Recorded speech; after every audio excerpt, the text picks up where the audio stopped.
premièrement dans le livre des Actes des Apôtres, chapitre 5, versets 38 et 39. « Et maintenant, je vous le dis, ne vous occupez plus de ces hommes et laissez-les aller. Si cette entreprise ou cette œuvre vient des hommes, elle se détruira. Mais si elle vient de Dieu, vous ne pourrez la détruire. Ne courez pas le risque d'avoir combattu contre Dieu. Amen. » Ce sont ici les paroles donc, du pharisien, donc Gamaliel, docteur de la loi. Nous le connaissons pour avoir également instruit l'apôtre Paul, mais néanmoins, ici, il va dire quelque chose de tout à fait sensé. J'aimerais lire donc une deuxième parole, celle-ci est de Marie. Nous arrivons aux fêtes de Noël bientôt et je vous inviterai à lire dans Luc chapitre 1er, l'évangile de Luc chapitre 1er, verset 34.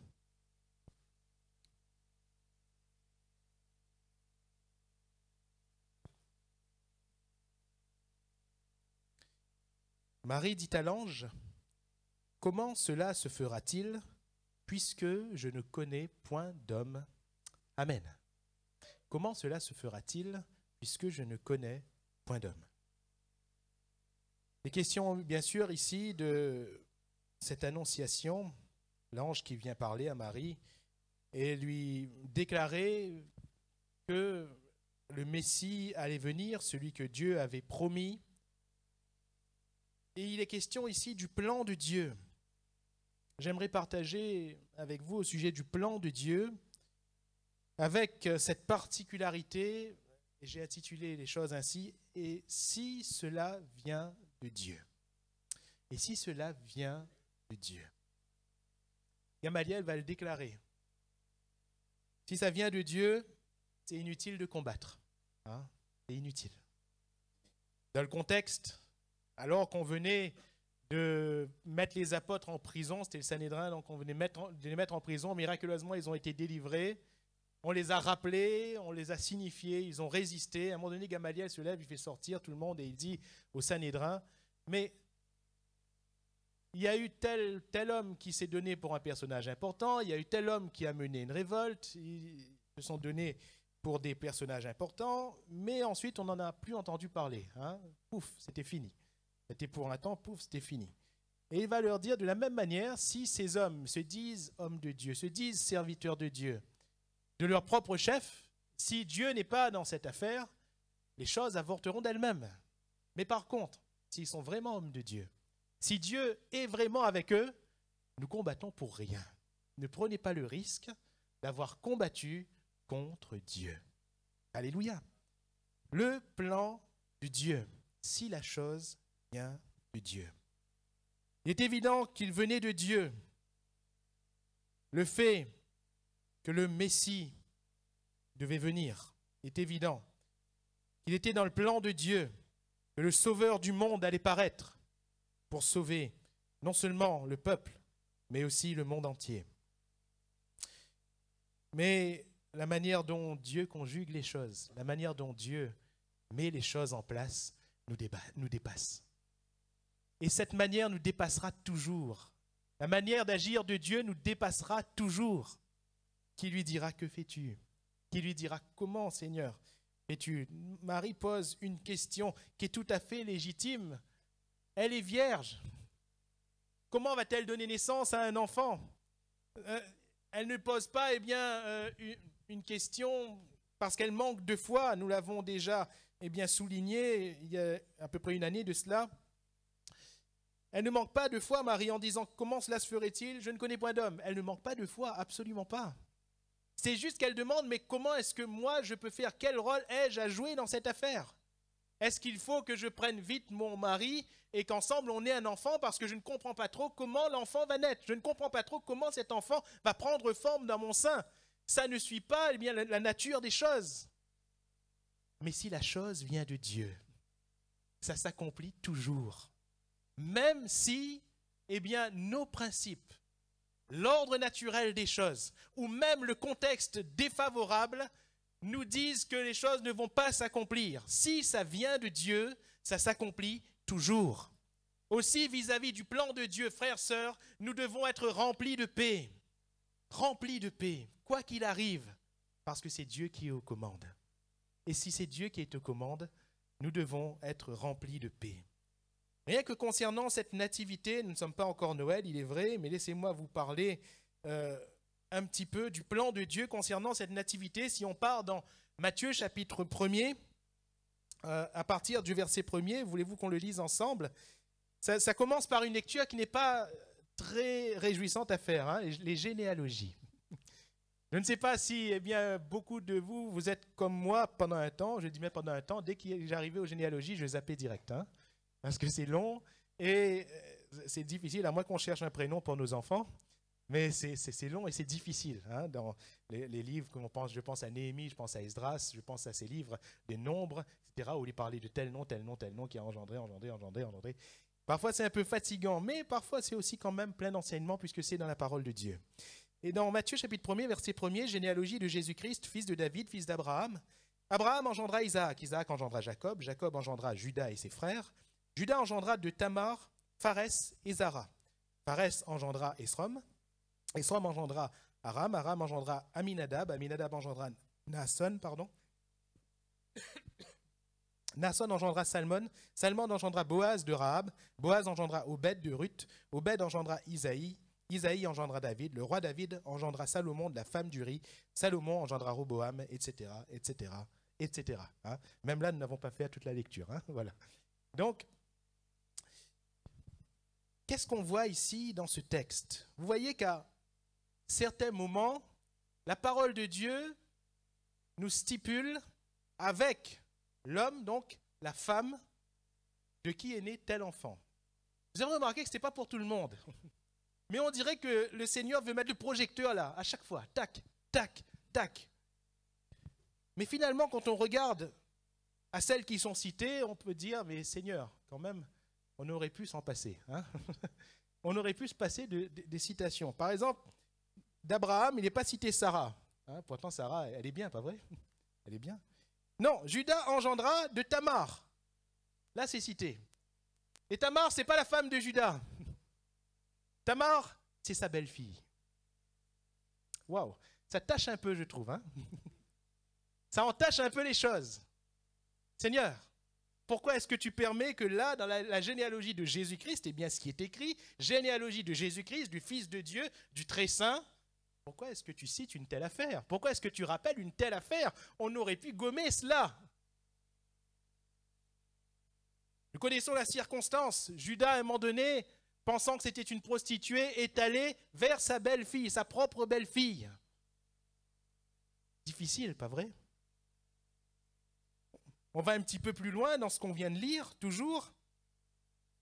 Verset 5, Salmon engendra Boaz, et il est cité de Rahab. Seigneur, c'est une ancienne prostituée.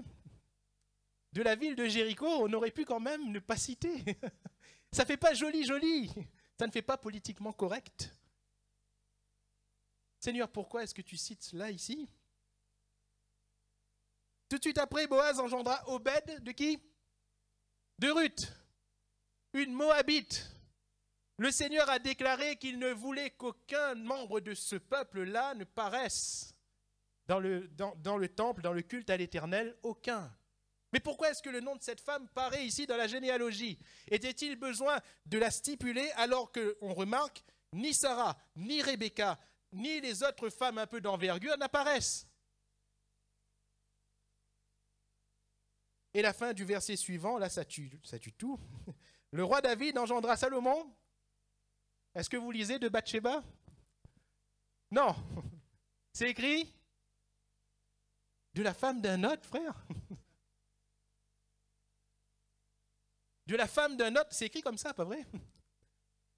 Et le Seigneur veut que ce soit écrit comme ça.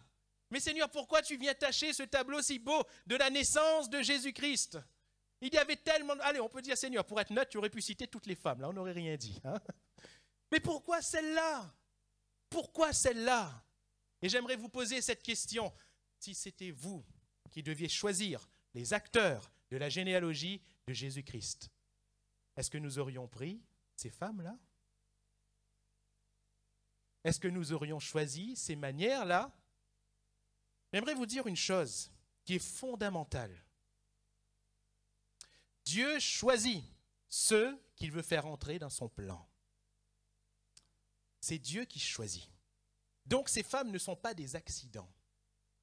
Il n'y a pas eu d'erreur de parcours où Dieu était obligé de gommer, de rectifier. Absolument pas. Ces femmes sont vraiment des femmes que Dieu a choisies. Dieu ne se trompe pas, jamais, dans son œuvre. Que voyons-nous ici? Dieu dépasse nos principes humains. Pour accomplir son plan, Dieu dépasse, Dieu pulvérise nos principes humains. Les jeunes disent, ils défoncent, hein? Nos principes humains pour accomplir ses plans divins. Alléluia. Et nous devons en être conscients ce matin. Que quand on est dans l'œuvre de Dieu, que quand on travaille dans l'œuvre de Dieu, que quand on est serviteur de Dieu, eh bien nos principes humains fondent. Fondent. Ce ne sont pas ces principes qui conditionnent l'œuvre de Dieu, absolument pas. Dieu fait ce qu'il veut, comme il veut, quand il veut. Il choisit qui il veut. Alléluia. Qui va dire, Seigneur, mais qu'est-ce que tu fais? Moi, je l'ai dit un jour. Quand j'ai reçu dans mon cœur l'appel au ministère, j'ai dit, Seigneur, qu'est-ce que tu fais? Qu'est-ce que tu fais? Y avait-il pas, des milliers d'autres meilleurs que moi, Seigneur? N'y avait-il pas? Mais qu'est-ce que tu es en train de faire, Seigneur? Même moi, je ne me serais pas choisi. Même moi, je n'aurais pas voté pour moi. Hein? Même moi. Mais c'est le Seigneur qui choisit. Qu'est-ce qu'on va dire? Qu'est-ce qu'on va lui dire? Parfois, certains semblent plus qualifiés que d'autres. Mais Dieu ne regarde pas aux qualifications humaines. Dieu choisit celui qu'il qualifie lui. Alléluia. Parfois, il qualifie et il choisit. Parfois, il choisit et il qualifie. Qu'est-ce que vous voulez dire? C'est le Seigneur. C'est le Seigneur. Si on prend l'exemple de Pierre et de Paul, il y a 2 postes à pourvoir dans l'œuvre de Dieu, 2 fonctions à tenir. Il y a un qui est apôtre des païens et il y a l'autre apôtre des Juifs. Alors il y a 2 CV qui arrivent à la table, sur la table du directeur des ressources humaines, qui est le Seigneur. Hein. Il regarde les 2 CV. L'un s'appelle Saul de Tarse, surnommé Paul. L'autre s'appelle Simon, surnommé Pierre. Regarde les 2 CV. Le premier, Saul de Tarse, surnommé Paul. Il a fait les grandes écoles théologiques, hein, au pied de Gamaliel. Waouh, grand docteur de la loi. Surdiplômé en termes de la loi, il connaît tous les recoins. Maintenant, il est converti, il connaît Jésus, il a fait une rencontre personnelle, expérience bouleversante. À côté, on a Pierre, à la base pêcheur de métier, illettré. Pas de grandes connaissances pointues. Et je me pose la question, si les 2 CV étaient arrivés sur notre bureau à nous, si on devait orienter les choses nous-mêmes. Je ne sais pas pour vous, mais il me semble logique. Il me semble, tout à fait normal de dire que pour les Juifs, quand même, qui connaissent la loi, on va orienter Paul. Et pour les païens qui n'ont pas une grande connaissance de la loi, allez, Pierre, il va faire l'affaire. Il connaît Jésus, il va pouvoir prêcher l'évangile. Il va faire l'affaire. Il va faire l'affaire. Mais nous voyons que Dieu choisit exactement le contraire. Paul est appelé l'apôtre des païens. Pierre est appelé l'apôtre des Juifs. Pourquoi? Parce que Dieu dépasse tout principe humain. Alléluia. Tout principe humain. Par principe, ces femmes-là, on ne les aurait pas choisies. Laissez-moi vous dire que par principe, on n'aurait choisi personne d'entre nous. Mais la grâce de Dieu. La grâce de Dieu. Dieu choisit, dans son plan, de faire venir Jésus au travers de ces personnes. À lui soit la gloire. Il bouleverse nos principes. À lui soit la gloire. Deuxièmement, verset 23 de Matthieu chapitre 1er. Voici, la Vierge sera enceinte, elle enfantera un fils et on lui donnera le nom d'Emmanuel. Dieu choisit Marie pour la naissance de celui qui allait sauver le monde. Dieu choisit Marie. Mais le texte dit bien, la Vierge sera enceinte. Dieu avait prévu depuis avant, mais quand on regarde à cette expression, il y a un problème, vous êtes d'accord?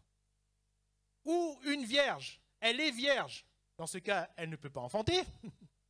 Ou elle enfante, dans ce cas, elle n'est plus vierge, on est d'accord? C'est la loi naturelle, c'est l'ordre naturel des choses. Mais le Seigneur, qu'est-ce qu'il dit? La Vierge sera enceinte. Et dans le texte du prophète qui le dit, il va dire, le Seigneur lui-même vous donnera un signe. Pourquoi la Vierge devient enceinte? Comment est-ce possible? Comme va le demander Marie. Comment cela va-t-il se faire? Je ne connais point d'homme. Eh bien, c'est possible, parce que c'est le Seigneur lui-même. Alléluia. C'est le Seigneur lui-même. Et Dieu fait des miracles. Le miracle, c'est quoi concrètement? Eh bien, Dieu bouleverse, il bouleverse l'ordre naturel. Dieu dépasse la nature, l'ordre naturel des choses. Pourquoi? Parce qu'il est le Dieu des miracles. Alléluia. Il bouleverse donc, 1, les principes d'homme. Il bouleverse, 2, les principes naturels. Si vous voulez bien, notre logique, la logique qui s'installe, le Seigneur la bouleverse. La bouleverse. Pour cela que dans l'œuvre de Dieu, lorsque nous servons le Seigneur, nous devons aussi dépasser toute logique d'homme. Il défie même les circonstances difficiles. Chapitre 2, verset 6 de l'évangile de Matthieu. « Et toi, Bethléem, terre de Juda, tu n'es certes pas la moindre entre les principales villes de Juda, car de toi sortira un chef qui paîtra Israël, mon peuple. » On descend un peu plus bas, verset 18. On a entendu des cris à Rama, des pleurs et de grandes lamentations. Rachel pleure ses enfants et n'a pas voulu être consolée parce qu'ils ne sont plus. Ce sont encore des textes de prophètes. Ce ne sont pas des textes que Matthieu invente. Ce sont des textes qui annoncent la venue du Messie, qui annoncent le plan de Dieu. Et si cela vient de Dieu, ni les principes humains ne l'arrêteront, ni les principes de logique naturelle ne l'arrêteront, ni même le contexte difficile, le contexte défavorable. Bethléem était loin, très loin, d'être une ville principale de Juda. Très loin. C'était une ville sans signification dans le contexte sociopolitique, géopolitique. À cette époque-là, Bethléem était une ville entre parenthèses. Il n'y avait rien de bon là-bas.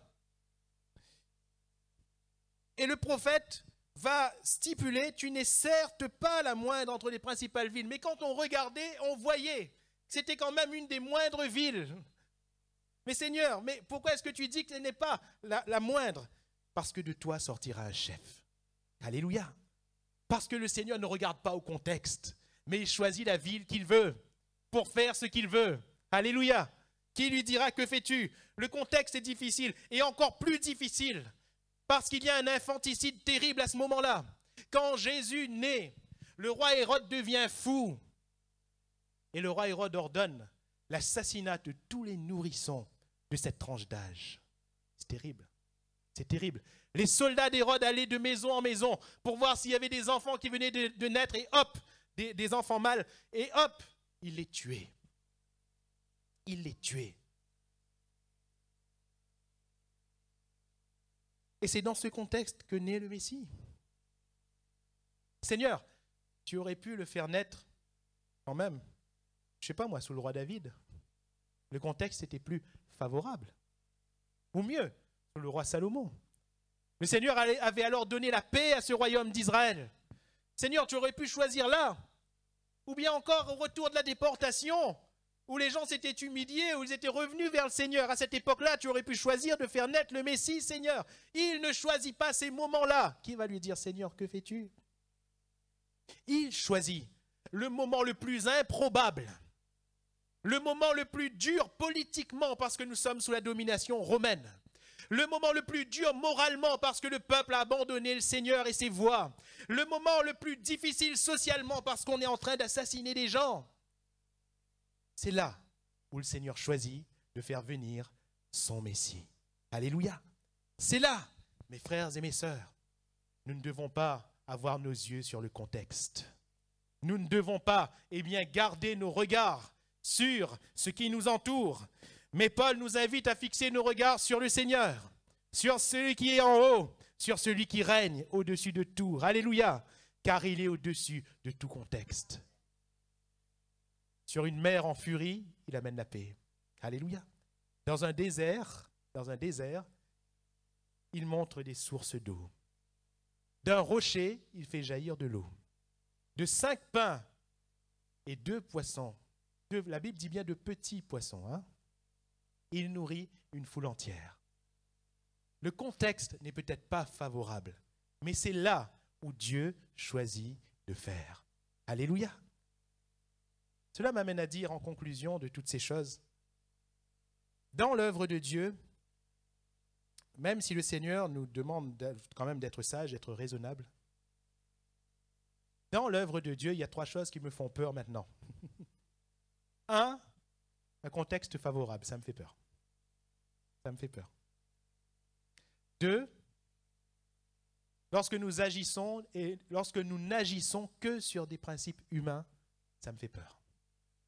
3, lorsque nous ne faisons qu'obéir à la logique, à ce qui est naturellement de soi, ça me fait peur. Parce que Dieu voudra toujours se signaler envers et contre tout. Quand nous disons que les choses ne sont pas favorables, frères et sœurs, Dieu est toujours là.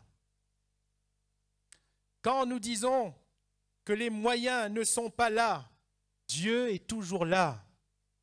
Quand nous disons que, naturellement ou logiquement, les choses ne vont pas se faire, Dieu peut toujours faire. Dieu peut toujours faire.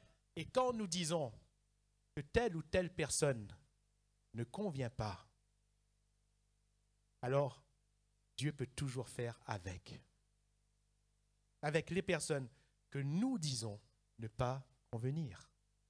Pourquoi? Parce que Dieu est souverain. Alléluia. Nous devons donc avoir une grande confiance en Dieu. Nous avons la tête sur les épaules, il faut les garder. Nous avons les pieds sur terre, il faut les garder. Mais nous ne devons pas perdre notre foi en Dieu. En tant qu'Église du Dieu vivant, colonne et appui de la vérité.